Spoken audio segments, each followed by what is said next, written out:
While thousands of federal employees were back on the job this morning, some are still at home. The Department of Homeland Security says most Coast Guard civilians have been called back.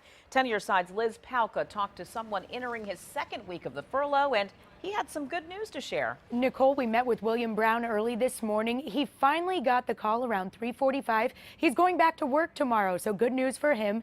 But he was still furloughed for 5 days, and he had to find other ways to pass the time.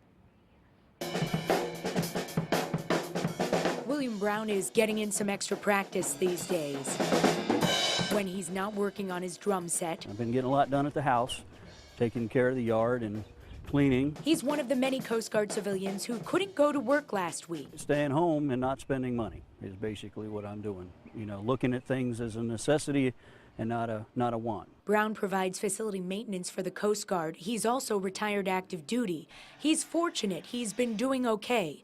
After all, he does have his retirement check he can count on. Doing without my civilian paycheck, I could last a few months, but I don't have a lot of extra resources, and the resources I have would go away very quickly if it were to go to a full shutdown and I didn't receive a retirement check. Before he got the call he was heading back to work Tuesday, he was concerned. I'm looking for opportunities to make a little extra money until we're back on our feet. While it's frustrating watching what he called the cat and mouse game happening in Washington, he says he can't let it control his life. I just remain positive and go on doing what I need to do, to take care of business.